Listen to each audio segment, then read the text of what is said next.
Welcome everyone to another episode of the Average Ontario Angling Fishing Podcast. I gotta say fishing in there for the algorithm. You know how that is, right, Jesse?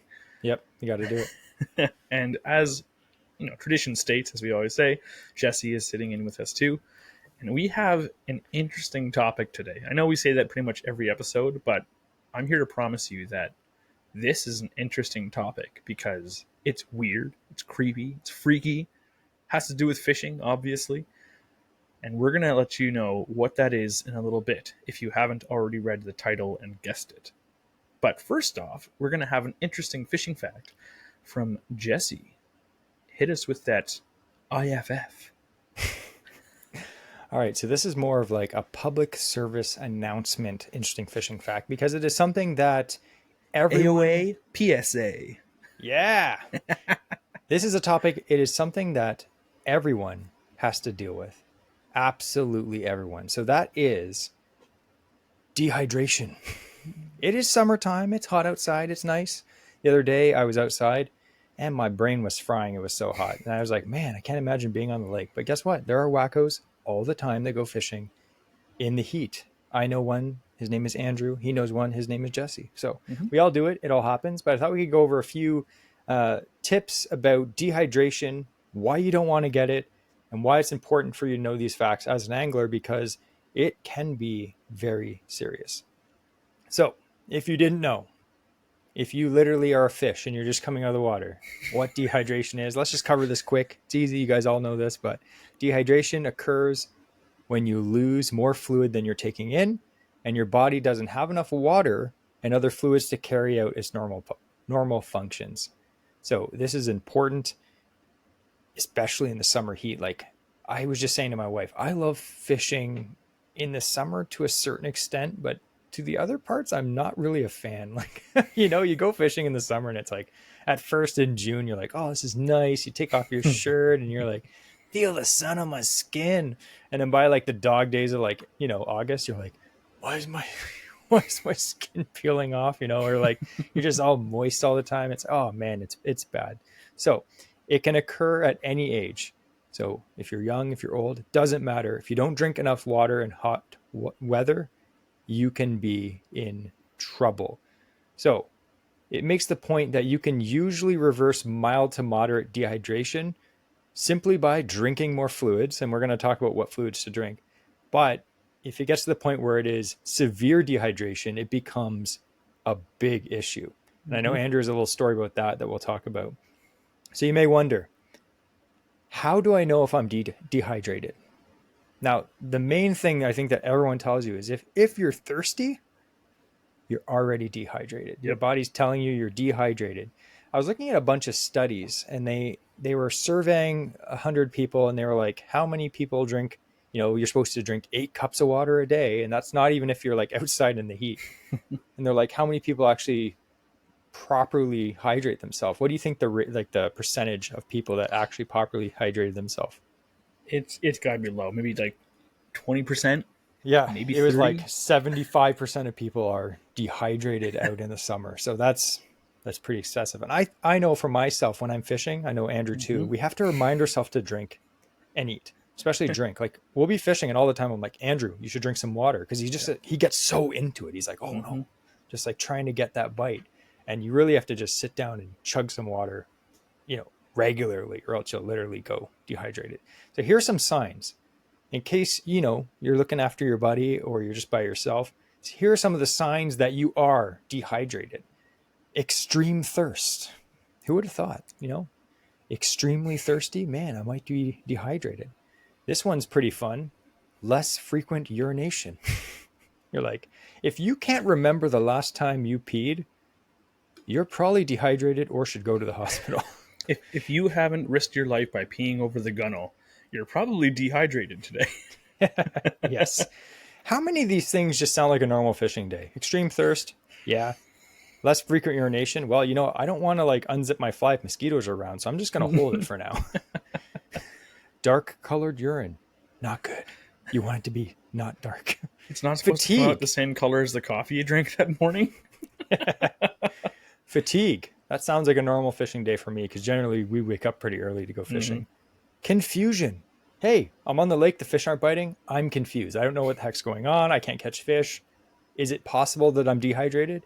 No, I drank a lot of water. I just don't know what I'm doing out on the lake. Low blood pressure and increased heart rate. So if you're sitting out there on the lake, you're like, man, I'm thirsty. I haven't peed in like forever. Mhm. And you're dizzy, you're confused, and your heart's pounding. It's time to drink some water. So here's how to know if you're drinking enough water. The first one was if you're thirsty, like check your thirst. So if you're Mhm. thirsty or have a dry mouth, like the dry mouth especially, that is a dead ringer for like, you know that you're dehydrated. So it says, remember, once you're thirsty, you're already dehydrated, like we said. So if you're thinking in your head, I should drink some water, you should be drinking water. You should do it. The other point in this article, it said another way you could check that if you know you're drinking enough is, yeah, you should check your urine. Okay, that's gross, so we're not going to talk about that. But the other one is you should check your mood.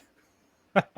It says if you're feeling lightheaded or tired and not able to focus and have many headaches, these could be signs that you're dehydrated. And like I said, that's a normal day in the water for me. Check my mood. Lightheaded, I'm tired. 100% I'm tired. I always have a headache. That's fine.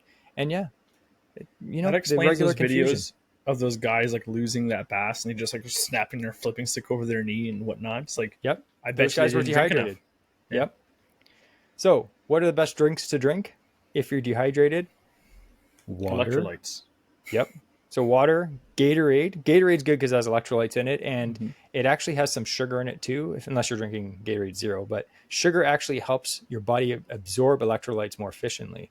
Mhm. So that's cool. I didn't know that. I thought sugar was bad. No, sugar is Salt good. is also very good too, because even in Gatorade, if you look at the list here, it's water, citric acid, sodium citrate, salt. So like the salt is already in here, which you might think is odd for something that quenches your thirst, but without enough salt in your body, no matter how much water you drink, it's just your kidneys can't do it. So they need to be able to retain that water, have that salt content as well. I'll just skip that next point that Andrew just covered. That's okay. So there's actually a drink I've been making myself the last year or so, and it's a homemade electrolyte rich drink. And like Andrew said, salt is in there for sure. So I love Gatorade, but hey, if you want to save a few bucks on Gatorade and spend that money on, fishing lures instead, you can actually make your own Gatorade, and it's actually really hydrating. So what you do is it's water. You have to use sea salt. Don't use like regular table salt. It has to be like some kind of a sea salt, and then you add lime or lemon juice into it as well. And the salt, the lemon juice, like the citrus and the water, it's all super hydrating. You actually hold it better. Like Andrew said, you're not just like drinking it and peeing it out. It actually helps hydrate you. Very good. Another awesome drink is coconut water. Mm-hmm. Yep, coconut water is awesome, even though it tastes like old Fruit Loops. You're good. Now, what are some drinks that you shouldn't drink? And I'm not saying you can't crack a few beers with the boys out on the water. Well, I am saying that because beer is dehydrating. It actually dehydrates you. And Andrew has a Water story on the about this. water, beer on the pier. Andrew's such an old man. Make sure you drink that beer on the pier, suckers. So yeah, speaking of like dehydration, a big thing for me, I know in previous jobs I worked at, I was always on I was usually the safety guy, and dehydration in the summer was a big thing. And the reason why it was a big thing for me is because I saw my dad get extremely dehydrated to the point where he couldn't talk. He was like his muscles felt like clamped up, and he couldn't move. He's stuck in a ball, and they had to rush him to hospital. He was an IV for almost a full day trying to get his fluids back up. And it wasn't crazy exertion. He was playing some ball hockey with us at a family reunion. He wasn't drinking water. He had like maybe a couple beers that afternoon, but he figured he's drinking something, right? He's intaking some fluids. He had coffee that morning, but he didn't drink any water or anything. So everything he drank that day was a diuretic. It was coffee with caffeine and beer with alcohol. And he didn't notice an issue until he just realized his tongue was essentially swollen in his mouth, where he couldn't speak proper and he couldn't move properly. And that was a big like wake up call for a lot around in the family. But then once I was on the safety, once I was a safety guy at some jobs, there's always a big thing noticing dehydration effects if you're fishing with someone or working with someone, and then obviously drinking enough water. even when you're not thirsty at the time. I know we made the rule when I worked at the spraying oil for undercarriage in cars. It was a rule on those, like anything, it was like plus 25 or plus 30. And in the shop, it was like plus 35. It was ridiculous. Humidex feels like 45. It was every half hour, everyone drinks a cup of water. We'd set a timer, and it was like, I don't care what. You're drinking that cup of water every single half hour just so that you won't get dehydrated.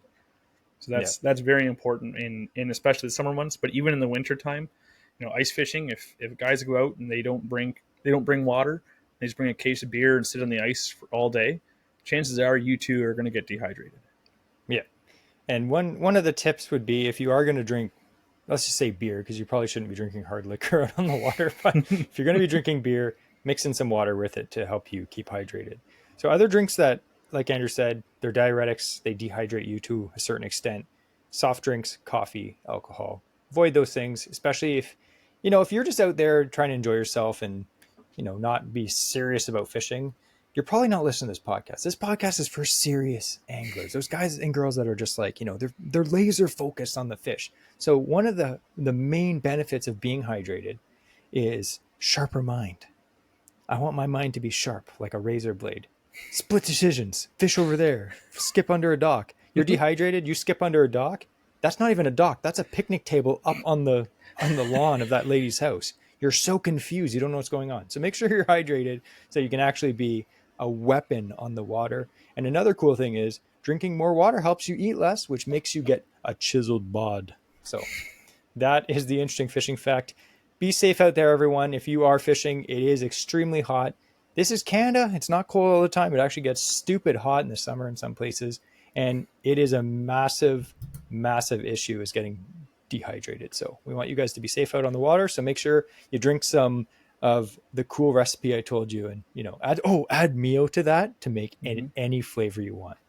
Yeah. And they have the Mio Sport, which has electrolytes in it too. Yeah. Even better. Even better. So thank you very much for that AOA PSA. And nice. It is a good reminder for this time of the year. Now, kind of continuing on the topic of safety and being safe in the water, we're going to talk about something else. When I do crack a beer in the summer, it's because I'm usually having some beer battered fish or something delicious. Oh. And what happens if you come across some weird spots in your fish meat? Or what if your fish isn't being cooked long enough and you don't know what you're doing with it? So we're going to be talking about some common parasites and diseases that are found in fish. There's a lot found right here in native waters of Ontario. A lot of these are found in all of North America. So American listeners, some of these are found. One of them for sure is actually a saltwater one, but it's so weird I had to include it. But there's always things to keep a lookout for. And some are going to be interesting. Some are going to be gross. Some may turn you off eating fish for the next, few months maybe. But I implore you, we're going to look at the reasons why you should still eat fish. So first off, I'd say the most common parasite in a fish. What do you think it is, Jesse? What's the first one that comes to mind when you think of parasites or diseases in fish? I think of, like, in Ontario, where we fish anyway, you catch a lot of, especially bass and pike, and they'll have those black specks on them, like all over. It's like pepper. I don't know what that's called. So that is called black spot disease. How original. All I can picture is Pirates of the Caribbean. It's like, the black spot. Like wiping it off and spinning around. So this disease is actually caused by a type of trematode. So you'll see these small little black specks. Oftentimes you'll see it right on the fins of the fish or in their mouth, underneath their mouth. So when you lip that bass and you're looking in it, if you look in that mouth and you see a bunch of black spots, I can guarantee you in the flesh of that fish, there's going to be a bunch of black spots. Now, those are actually small black cysts. And it's similar cycle to another parasite we're going to talk about next, but it involves fish-eating birds, snails, and fish. So it's actually encysted larval parasites. So it's the baby parasites that are inside, and they're not black. They kind of coat themselves. The fish has like coated them in a cyst. So they don't look appetizing. I know when I have people and they kind of are concerned about, oh, what's that? I'm like, oh, I just put some pepper in there. You're fine. So once they're cooked, they are safe to eat. The parasites are dead completely. Having eaten fish with it, now I have my limits. I've had some fish where it was just packed full, like thousands of them. I'm like, okay, I don't want that. It's unappetizing. But a few Yeah. here and there. The black spots can be very difficult to remove sometimes from the fish, especially if you have like more than a couple in there. But once they are cooked, completely safe to eat. There is no risk to them whatsoever. And again, fish, just cook it till it's flaking apart. You're good to go. Now, the next one we're going to talk about is the next most common one I would say that we find. It's actually the yellow grub. Now, Yes. yeah, you I've can seen picture that these. one, can't you? Oh, they're gross. Yeah. So it is a trematode as well. It's a type of flatworm, very common in bass, pike, perch. And the yellow grub, they're usually found in the muscle of the fish. So you don't really see them on the skin or in the fins, anything like that. You'll only find it once you're filleting that fish. And because it's yellow, sometimes it's really hard to see. Whenever I spot them when I'm filleting, usually what I'll do is you can take that fillet and you hold it up to the sunlight above. Or if you're filleting inside, you hold it up to the window or to a bright light, and you can often see them that way. Especially if the fillet is like nice and wet. As you're rinsing off the scales, whatever else is on your fillet, once the skin is off, you can usually see it. One of the easiest ways I found to remove it is I just point the tip of my fillet knife right in beside it, kind of pull down, and it squishes out on top of the blade, and then I just flick it away. So again, it has a yellow color. The life cycle of these things is pretty interesting. So they actually start in the digestive system, so in the good old intestines of fish-eating birds like herons and kingfishers, which we all love to see when you go fishing. It's really cool. Mhm. So these birds release the parasite eggs into the water through their droppings. Snails then come along. They eat those little stuff that's in the droppings, including the eggs, and then the larvae develop inside the snail. Once the larvae are old enough and they mature, they leave the snail and they burrow out and they seek out fish. They're just roaming around in the water, and then they just happen upon a fish. Sorry, that's my cat. The door got open. So these little narval, yellow, what are they called again? The yellow grubs. They'll come in and they'll find a fish just swimming around randomly, and they'll burrow right into the fish, right into the flesh of it. When a bird eats that fish, the life cycle starts again. So those herons are eating those small minnows that have those little parasites, all that stuff. So it's a big cycle like that happens. So when you're seeing them in fish, it's fully matured little yellow grubs. Again, once they're cooked, they are completely safe. There's no risk to humans for these things. I will say, have you ever seen like missed one or two and you start frying up that fish? You ever seen what happens, Jesse? They like start like burrowing out of the meat. Yeah, it's Pretty creepy. gross. So the Yeah. black spots, because they're like encased, they don't move whatsoever. These yellow things, they move when they squirm away, and so you start cooking it and it's hot. Yeah, they start coming out and it's gross. I think the gross thing about like parasites is like the black spot parasite, that doesn't really bother me at all. Because you could literally tell someone that's dumb. You could be like, yeah, these fish just have black spots on them. They wouldn't know the difference, right? Yeah, Yeah, we're just tricking people to eat parasites here. Just kidding. But you know what I mean? It's not that gross because it doesn't look like anything. But I've seen Andrew when he's filleting, like I think one time we were filleting a pike or something, and you were like, oh, there's some grubs in this one.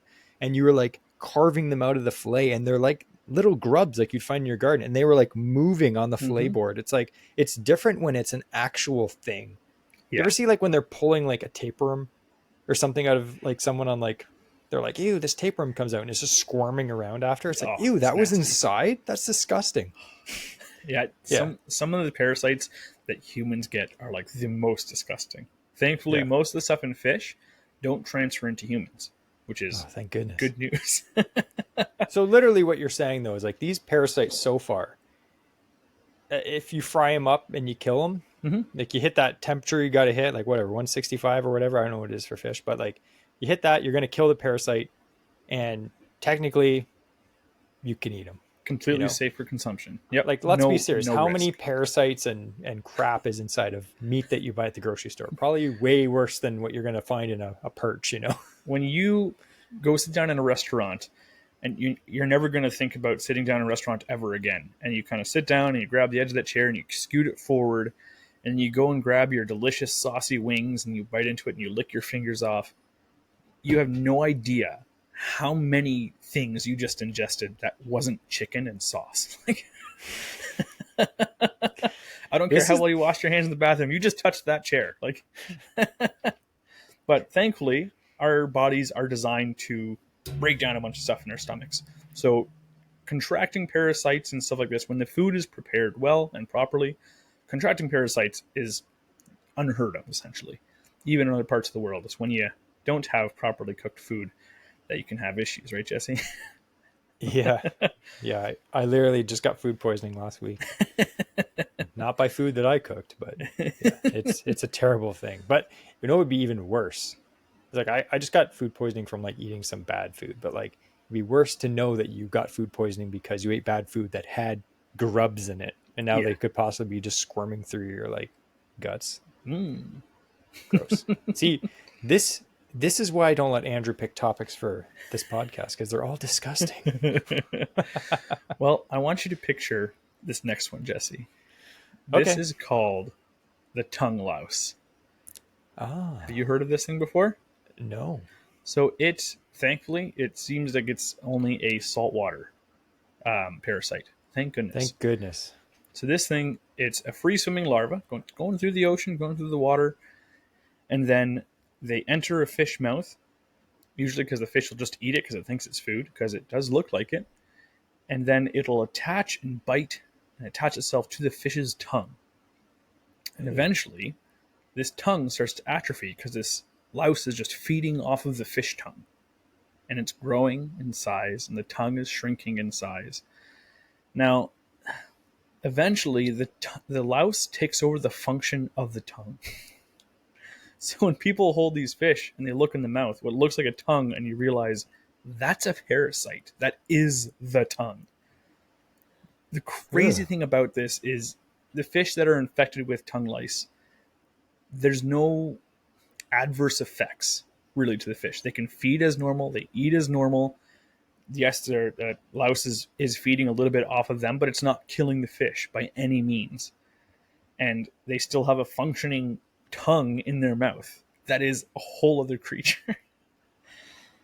Thankfully, even this one, so if you are on the East Coast somewhere, or you're down in the Gulf of Mexico where these things do live, um, if cooked properly, it poses no issue. Now, I don't know who of our listeners are, cutting into the head of a fish and being like, tongue, like it's, some 1920s buffalo, Last of the Mohican. No, was it Dancing with Wolves or something when he eats that buffalo tongue? Gross. So I don't know who's, really looking to eat some of that fish tongue, but watch out. It could be a parasite. But good news is if it's cooked properly, you can eat it. Well, With you know what? I'm just glad that I have that option. Yeah. Imagine, like, to me, it freaks me out. Like, imagine if that happened to us, if there was like the human tongue louse, and it was like, and you open your tongue mouth and your tongue has like legs. Like, Imagine that. You turn up the next podcast episode. It's like, I don't care end of this podcast. Everything is A-okay. It's like, Andrew, you I am sound not terrible mind today. controlled by a parasite.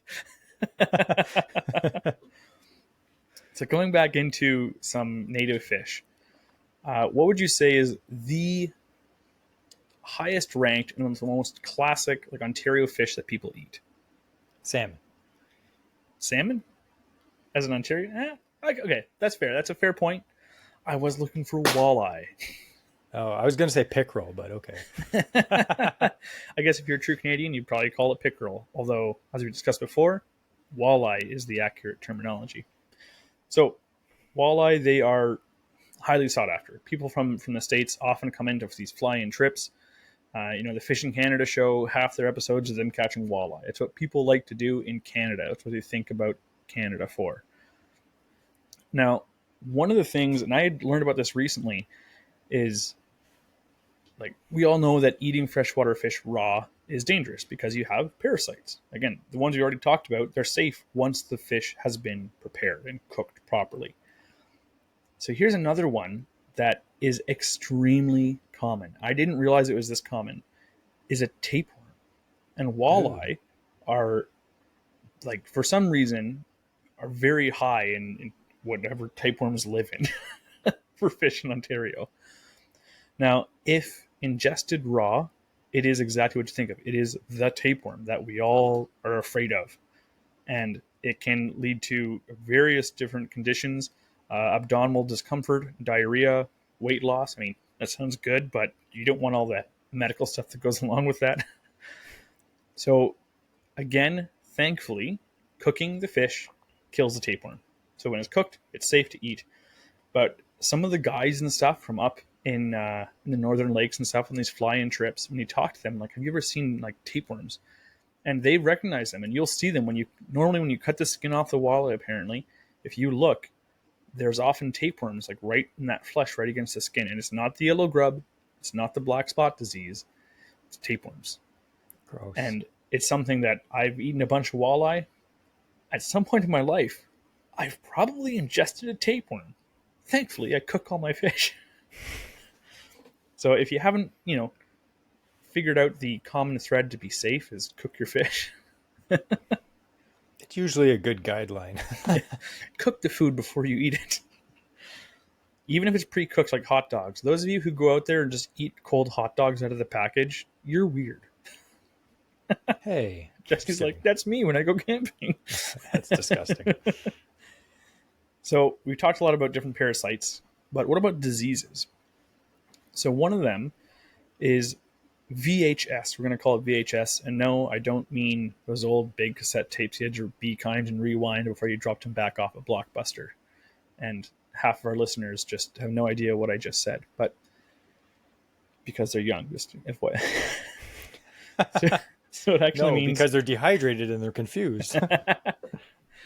so it actually stands for viral hemorrhagic septicemia, which I'm not going to say more than that. So VHS. This is a viral disease that affects a variety of fish, including muskie, pike, walleye. Now, you've seen this before. I know you have, because whenever we come across this, we just get kind of turned off. So the symptoms include hemorrhaging of the fish's eyes, skin, gills, and internal organs, leading to high mortality rates in infected populations.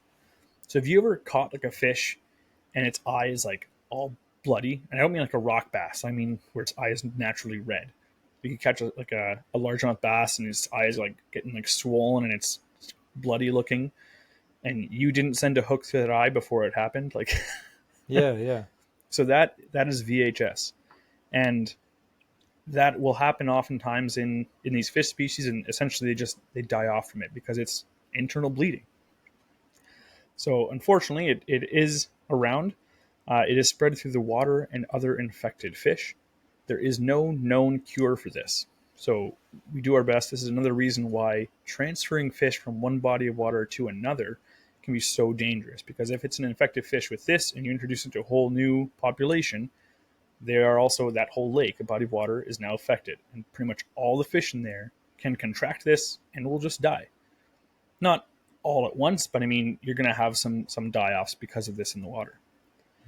Thankfully, it does not pose any risk to humans. And a fish that does have VHS, it can be consumed if they appear healthy and are cooked thoroughly. So, if you're concerned, if I saw a fish like this in this water before, I can't eat anything else because maybe it has it. Like, no, it's okay as long as it's a healthy looking fish. But I know there have been times like we'll catch a fish and we look and like, what's that giant weird red lump on the side of that thing? Like, Yeah. that looks disgusting. Oh, we'll let this one go. Yeah, just because we're nice guys. So here's another one. Going back to parasites, we talked about the tongue louse. What about the eye fluke? Ew. Jesse's gonna sleep well tonight. Ah. So these are there's a specific species of these. There's multiple versions of these parasites, but specifically, I think it's called Diplostomum. It infects the eyes of fish, leading to cataracts or even blindness. So you'll often see what it'll do is these fluke larvae, they penetrate the fish eyes and they cause cloudiness and vision impairment. So you'll know sometimes you'll see a fish and it just has like that really cloudy eye, and you think, oh, maybe a hook hit it or something like that in a previous fisherman encounter or something like that, or maybe it was born that way and had a weird eye forever. But it's actually most likely the eye fluke that you're seeing the evidence of in these fish. And like I said, it just infects just the eyes of the fish for some reason. The life cycle for these little guys, again, it involves fish-eating birds, snails, and fish. So that same cycle. Those dang snails, I tell you, they're troublemakers. I wonder if the amount of cormorants we have now, I know we've always had fish-eating birds, like herons, like gulls, all that stuff. But I wonder if cormorants, just because they poop so much right in the water, if it's going to lead to an increase of some of these things, perhaps, or has led to an increase. I have no research on that. Take it as you will. That's just me speculating on the ball. Now, while it can sound disturbing, fish that have been infected with eye flukes are safe to eat after cooking. The parasites, they die during the cooking process again and are no risk to humans.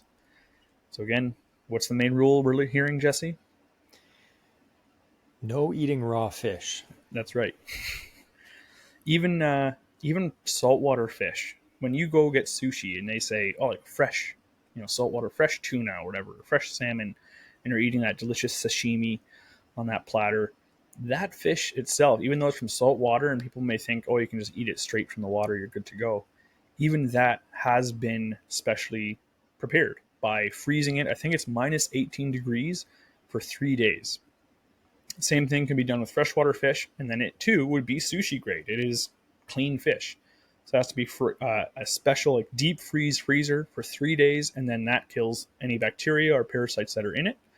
And then it gets thawed, gets sent to these sushi restaurants, and then it's the fresh as it can be. It does not mean it was never frozen. It was. So just a little extra little tidbit there for you. I don't think I've ever caught a pike and been like, man, I want to eat this raw. Just the texture of raw fish in general. I've had raw salmon like everyone else, but just other fish to me, especially Ontario fish, I've never been tempted to be like, yeah, I'm gonna eat some raw bass. Yeah. Not interested. It tastes a lot better with beer batter on it. It does. Now, it's something just before we finish up on the main topic here. So we already touched on it a bit, but eating raw fish is dangerous. Freshwater or saltwater. They have a variety of different parasites. Our waterways are filled with parasites and whatnot. It's going to be there. They're natural. They should be there. They have some purpose. I don't know what, but they have some purpose. Now, the difficult part about it is, or not difficult, the dangerous part about it is only if we eat them raw or not prepared well. And the reason why I say not prepared well is you could cook fish really well, but then if you're putting that raw fish into the frying pan still, and then you go and touch that cooked fish and you go and eat it, you could be taking some of that stuff from that raw fish. So just be cautious. I have a mental checklist that I go through whenever I'm cleaning fish, so that I always have a clean hand that holds a knife that never touches the raw fish, and I have a dirty hand. And then you wash your hands partway through, you cooking, and again, I'll have my raw fish hand and my cooked fish hand, or my tool hand, whatever I'm using. So just be cautious about not overlapping things. And we know that as well, just from cooking in the kitchen. You do the same thing with raw chicken, or anytime you touch raw meat, we follow the same rules. So just make sure that even though you're fishing a nice pristine body of water in North Ontario or something like that, and these fish look absolutely gorgeous and immaculate, you didn't see a single parasite when you filleted it, no tapeworm visible, still make sure you cook it. That's always a good thing. Still make sure you cook it, and don't start slurping on your fingers you touch that raw fish with. So if you're ever, boating down the river and you see Andrew on the shore filleting a fish, holding that fillet up to the sun, he's not worshiping it. He's looking for tapeworms. Or I'm making an offering to the birds of prey because they've been dive bombing me again or something. So I asked Jesse to throw a post up on our Instagram on the stories a little while ago. because I knew what we were going to be talking about. Well, I knew what the topic was going to be about parasites and diseases. So I wanted to hear from some of our listeners. And Jesse's going to read out some of the responses that we've gotten about what are some of the most disgusting things you've ever seen on your fish. Yeah, so I think this question disgusted people too much because there was only a few people that commented, and a lot of them were the same. So the main one that a lot of people said was lamprey, Yeah. which is a big parasite. And I've been in contact with multiple lampreys over the years. Like I've grabbed them. They're gross. But if you've ever seen a lamprey up close, they're disgusting. Like they're literally gross. You got that little cookie cutter head with all the teeth pointing in. And ugh, like I caught a salmon one time, had a lamprey attached to it. I ripped that thing off, threw the salmon back, and you're supposed to kill them, I think. Mm-hmm. And I was just looking at the thing. I was like, man, they're so interesting, but at the same time, they're disgusting. I snagged one time. I saw it swimming in the creek, and I was just like reeling in, and I snagged it. And I don't know if that's legal, but they're parasites, so they're not fish. So I snagged the thing, and I've seen many, many, many fish that I've caught and seen with big lamprey cuts on the side. You know, the big cookie cutter cut on the side of the fish. So in Lake Ontario and all the Great Lakes and the St. Lawrence, they are all over the place. They're crazy. They're everywhere. Oftentimes you'll see salmon jumping out of the water. You know, you go down to the harbors in the fall and you see salmon jumping. And you're like, why is he jumping like 8 times? There's a big 3-foot lamprey hanging off the side of him. He's trying to shake it off. Mm-hmm. Like that's a terrible way. Like imagine just having this 3-foot long like leech just hanging on you and you can't get it off. Just walking around doing your job, going home, taking a shower, just hanging there. I don't like a 3-inch leech.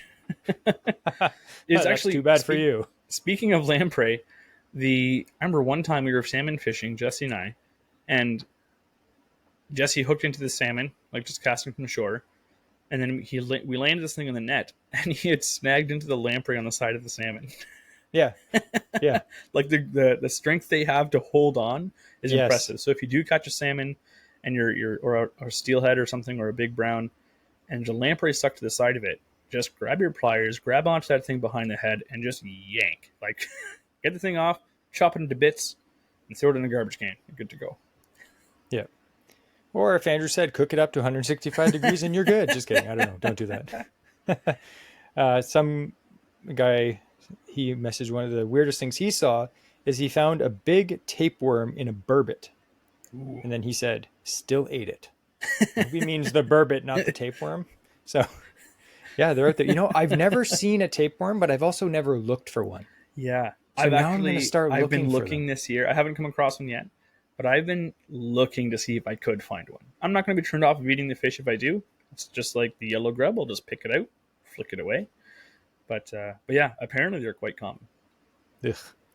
So gross. Yeah, honestly, we didn't get a lot of comments on that one. I feel like we've all caught some weird, gross fish, and usually we try to block those images out because you're like, ooh. Have you seen the video of the guy? He catches this big bass down in the States somewhere. This big, large one. He lips it, and he's holding it, and all of a sudden a snake comes out of the mouth. Oh, yeah. I'll tell you the weirdest thing that I've seen. It's not the weirdest thing, but it's one thing that I've seen is the sea lice. You ever seen those? So that's a common thing in Lake Ontario. So one time, actually, it was the first time me and Andrew went steelhead fishing together. I'm pretty sure it was that day on Christmas morning. Mm-hmm. We went out with one of our buddies, got to this nice hole. It was, December 25th. It was cold, slow morning. Finally, I nabbed a good fish. It was a good fish, like 7-8 pounds. And we got that thing in, and our buddy had a smoker, and he's like, oh, let's keep one for the smoker. I was like, why not? So I was looking at the fish, and it had all these like yellow lice in its gills. Like as I was holding it by the gill, you could see all these like lice in its gills. And apparently that's a common thing in Lake Ontario too. So just weird things you see. And again, I don't know anyone that eats gills, but make sure you clean those off. That's gross. I have seen, because I was doing a bit of research on that black spot disease. And the one thing, it's not, from what I could find, it's not really a disease. You'll see sometimes fish and they have a big like black splotch on them. And it's kind of like more of a birthmark than anything. From the research I did, it seems like it's more of a birthmark, just pigmentation difference on it. that's causing a large black spot on the fish.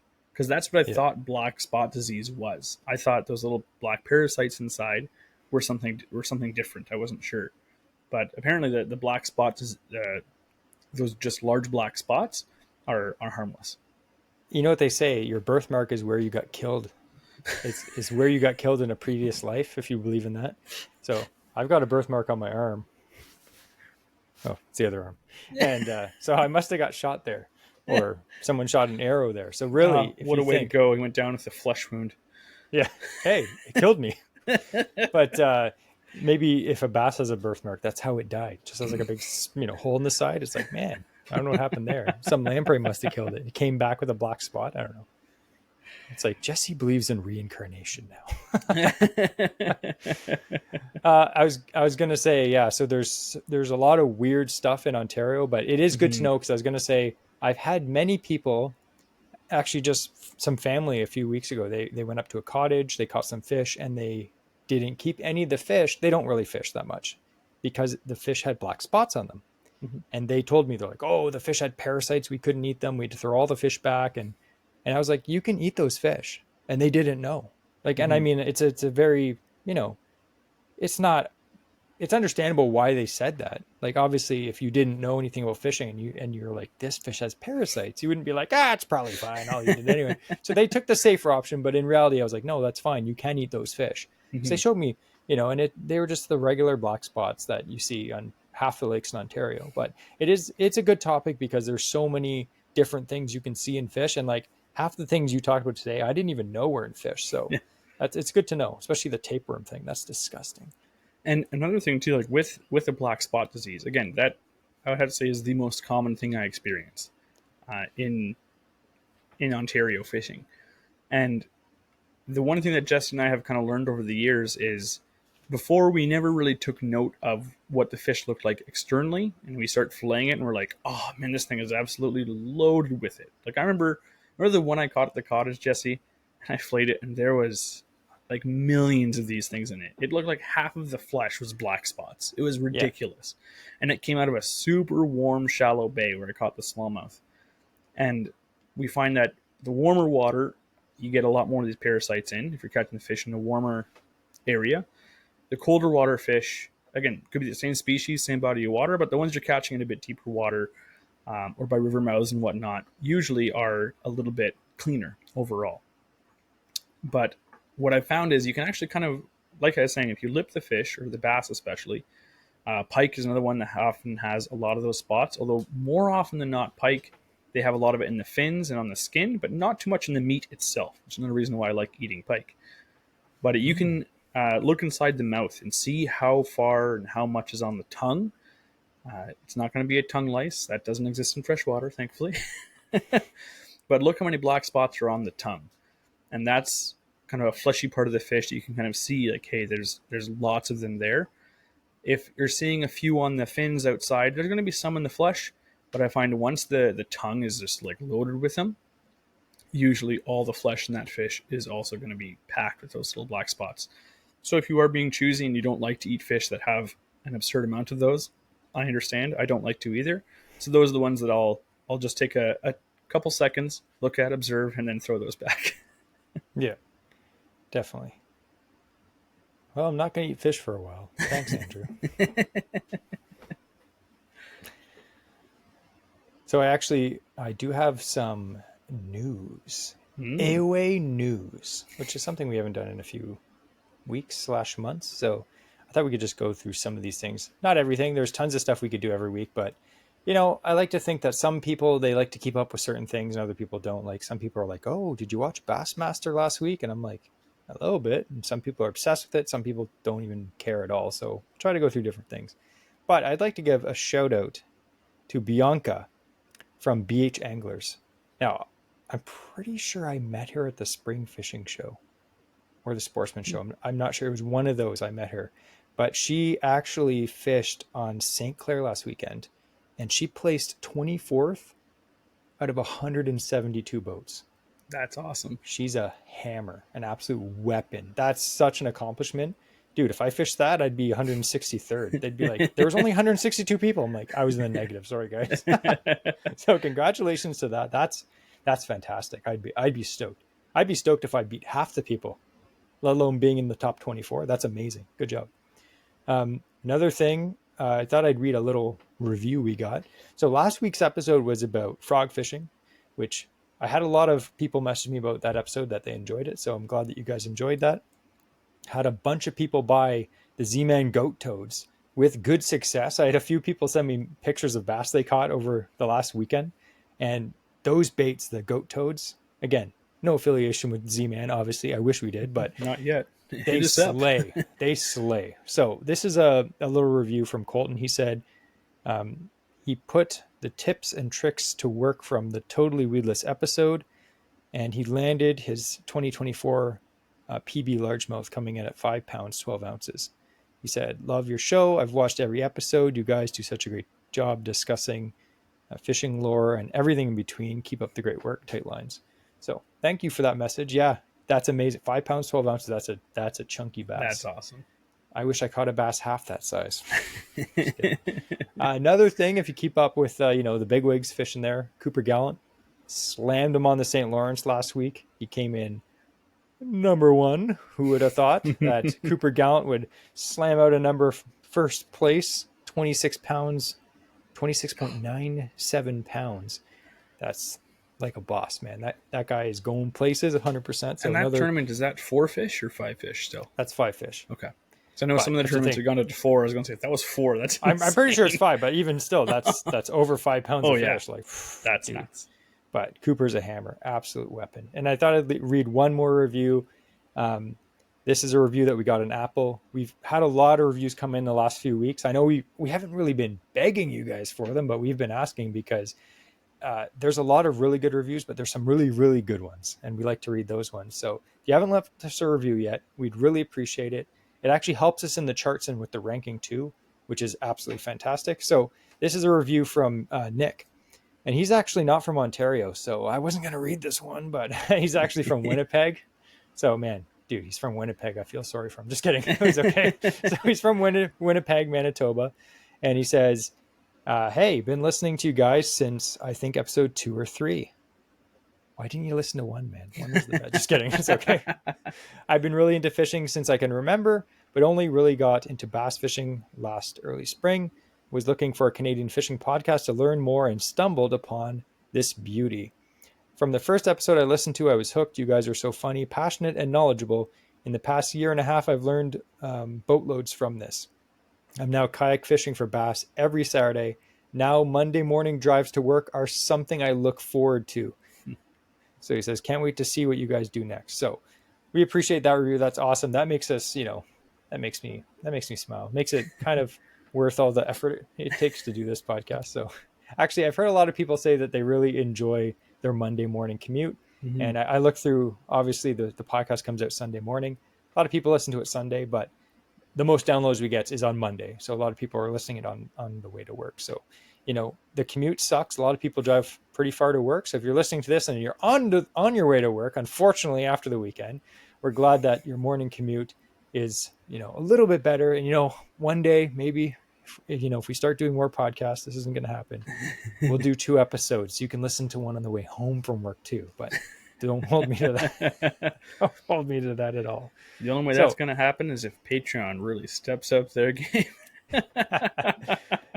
And speaking of Patreon, I would like to thank all of our Patreon members. Yes. You guys are awesome. We've actually got a bunch of new recent members, which is fantastic. We actually just did draws for the last 4 giveaways the other day. We gave away tons of stuff that we deal with some of our sponsors. We gave away, $75 worth of blackfly lures. We gave away $75 worth of Jeff's jigs, like hair jigs, marabou jigs. We gave away a $120 pack of stealth tackle muskie leaders. We got more giveaways coming up. So if you want to help support the show and all the hard work that goes into doing this every single week for as little as $2 a month, you can donate. You're automatically entered into those giveaways, and it gives you a warm, fuzzy feeling helping me and Andrew cover the costs of the show so that we don't go broke, because we spend all our money on fishing lures. Yeah, and we are going to be, as a little sneak preview, speaking of fishing lures, shortly, in perhaps the next episode or shortly Yep. thereafter, we're going to be talking about some of the newest lures to hit the market. Now, it's not because we've tried them. Unfortunately, we aren't on the inside track for things like that yet. But I am super excited because, as you know, Jesse is he's a gear junkie. I'm a real like tackle guy. I love seeing the new weird tackle stuff. I'm gonna buy half of the things that come out. But iCast is, if you're listening to this now, it's probably come out, or I think iCast is finished now by the Yeah, time it was this last this week. episode is released. Yep. So we're gonna be talking about some of the things that are announced there that we are excited about and would like to try using ourselves, and perhaps can help lighten your pocketbooks as well, and make you want to try using some of these things too. But Yeah, there's a lot of cool. Like I found last year at iCast, it was crap. yeah, There was nothing really good came out, in my opinion. Yeah, I we always were look forward to considering doing iCast. an episode like this last year until we Yeah, saw it was announced, and we're like, meh. But looking yeah. at the kind of preview list of it now, before it's even completed, there's a lot of cool stuff. Like I'm pretty excited about a lot of these things. There. Okay, we'll give you some sneak peeks, but there's a lot. Like right now, as we're recording this, iCast hasn't happened yet, but they've had a few of the, preview products that some of the companies. Some of the stuff hasn't. They haven't released it yet, but by the time you're listening to this, iCast will have passed, and we'll have seen all the good stuff. But there's a bunch of stuff.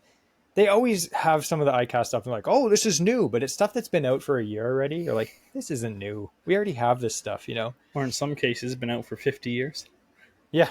So some of the stuff I've already seen at the stores. Like for instance, the Evergreen Combat Rat.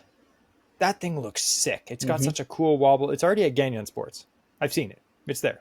So that's not like it's something that you're going to be like, oh, that's new. It's like, no, we've already seen it. It's cool. But a bunch of cool stuff coming out. Great Lakes Finesse. And we had Dan from Great Lakes Finesse on our podcast in the spring. That's an awesome episode. I'll put the link below for that episode. That's a great episode about, finesse fishing for smallmouth bass. He has a lot of products coming out. They've been dropping like little sneak peeks here and there. They're dropping not just one or two things, a ton of stuff, and it all looks super awesome. Like it's all top notch. Like when Dan releases something, it's not something that's already exists. It's something that is unique, and you instantly look at it and you're like, holy crap, that's gonna kill. Or like, why didn't anyone think of this before? You know what I mean? So there's a bunch of stuff that he's coming out with that looks amazing, super cool. There's some old stuff. There's some stuff from brands like Head-In and Rebel that it's either updated versions or just stuff that they brought back that I'm excited about. So that's going to be cool. I know Andrew, some of his favorite lures, they got a paint job facelift, so he's excited for that. Rapala has we'll talk about Crush City for a second quick. This is my little rant. So if you're not familiar with Crush City, Rapala has their own brand or line of soft plastics.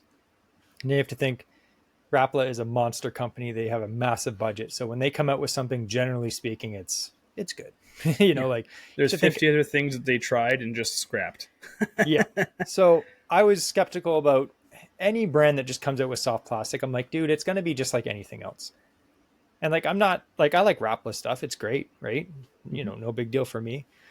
But I was like, I could, when I saw their soft plastic stuff, I was like, I could take it or leave it. It looks like everything else. I tried it. It's actually really good. Like it's good. Like the stuff is really good. Some of their patterns, it's just great. Like the craw, the Ned bait, like it's all just really good all stuff. Original patterns. Maybe like similar to what you're, I think they knocked off a few Japanese things, but it's pretty good. And they have the range was pretty good. But then I noticed that some of the new iCast stuff coming out, they just expanded the line and there's all this new stuff. And I'm like, wow, okay, that's cool. So if you're into that kind of stuff, I know like we like to support our local guys that make plastics too. We like to try out different stuff, but if you're into Rapala, some new stuff coming out looks pretty cool. They have some new deep diving jerk baits. They have some new topwaters coming out. That's fantastic. A lot of crankbaits. Oh, there's so much stuff. One of our favorite lures just got better. Yeah. We're going to talk about that next week, but the jackhammer or jackhammer, the Z-Man tungsten chatterbait Evo.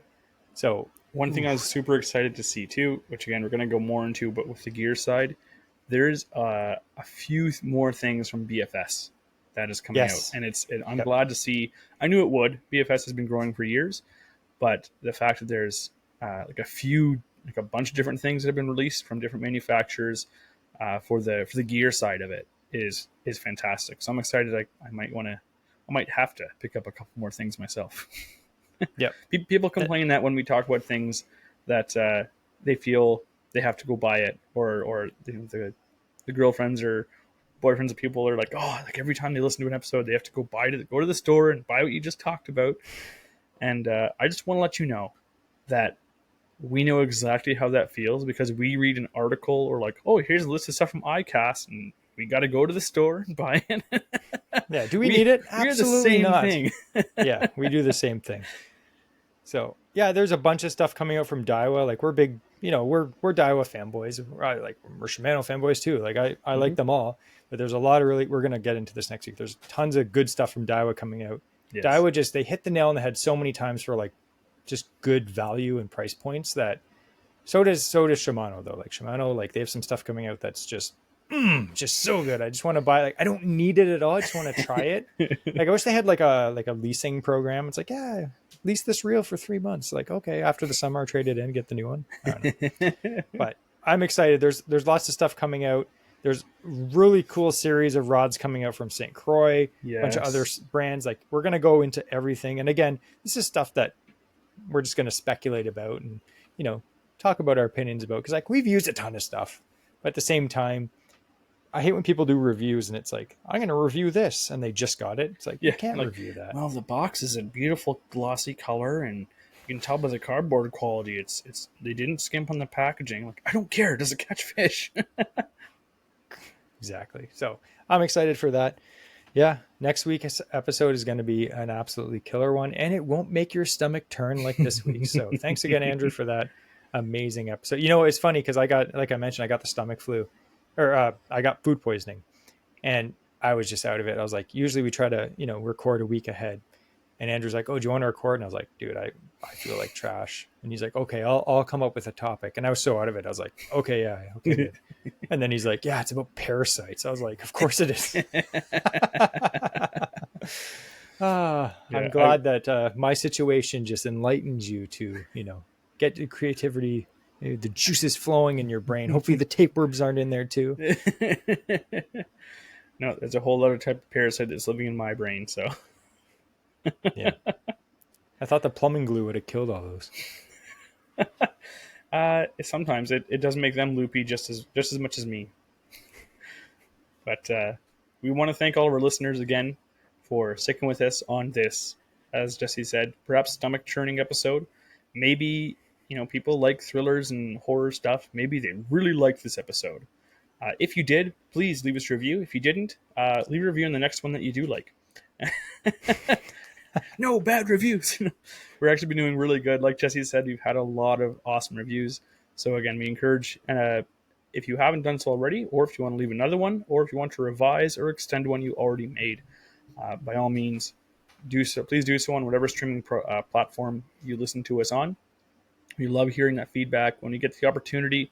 If it's one that's you put a lot of thought into, and I know Jesse and I we love reading them. So if we like it enough, we might read it on an episode, and we'll mention your name. Thank you again for our patron members. We know that you guys help us out so much with, like Jesse says, all this expenses every month. So we just want to give a quick thanks again to you guys. And again, for anyone who isn't and would like to, it's $2 a month, and you're automatically entered into all those giveaways that we have throughout the year.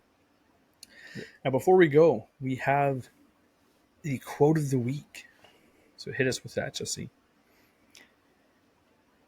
If when you're reeling in a fish and it doesn't fight, just know inside of its flesh, a parasite may bite.